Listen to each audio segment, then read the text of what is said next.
يقول الله تعالى: ولا تحسبن الله غافلا عما يعمل الظالمون إنما يؤخرهم يوم تشخص فيه الأبصار مهطعين مقنعين رؤوسهم لا يرتد إليهم طرفهم وأفئدتهم هواء. ونقول لهؤلاء الظالمين القتلة الفجرة الذين يسفكون دماء المسلمين: إن الله سبحانه وتعالى يمهل ولا يهمل، فإذا أخذ الظالم المفلت استعدوا لعقاب الله إن لم تتوبوا وترجعوا إلى الله سبحانه وتعالى وتصطلحوا مع الله سبحانه وتعالى ومع أمتكم.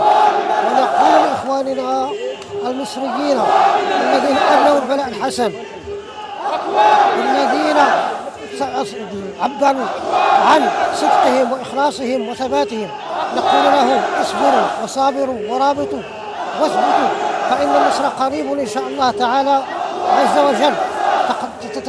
إنكم تتحدون الرصاص بصدوركم العالية، فهنيئا لكم على هذه الشجاعة، وهنيئا لشهدائكم بالفردوس الأعلى إن شاء الله تعالى عز وجل. وأن جهادكم هو جهاد الكلمة وجهاد الموقف وجهاد الشارع، وهو أفضل الجهاد، لأن أفضل الجهاد كلمة الحق تقال عند سلطان جائر. ونقول للحكام العرب الموالين لهؤلاء الفجرة الظلمة الفسقة الجزقة الذين يقتلون المسلمين ويذبحونهم، نقول لهم أن الدائرة دائرة عليكم إن شاء الله تعالى عز وجل، وإنكم ستلقون حتفكم، فإنكم تناصرون الظلم والظلمة، وأن شعوبكم إن خفتم من أن تنتفض عليكم فإن دم هؤلاء المؤمنين لن يذهب سدى إن شاء الله تعالى عز وجل. وإن استعدوا للغضب الشعبية، استعدوا لأن تقوا حتفكم، وأنتم قد بؤتم بخزي الله وغضب الله وسخط الله. ونقول للغرب المنافق: أين مبادئ الحرية؟ أين مبادئ الديمقراطية التي تتمجحون بها؟ فلو أن إنسانا جمع مجموعة من الكلاب وقتلها لأقمتم الدنيا ولم تقعدوها.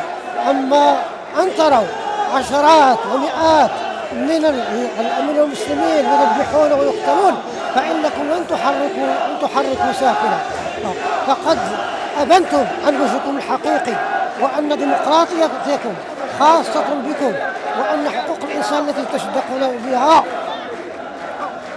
فقدتم مصداقيتكم أمام شعوبكم وأمام العالم.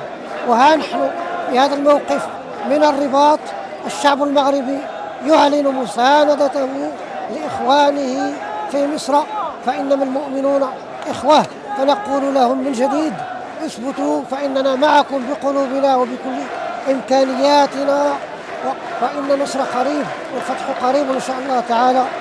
السلام عليكم ورحمة الله.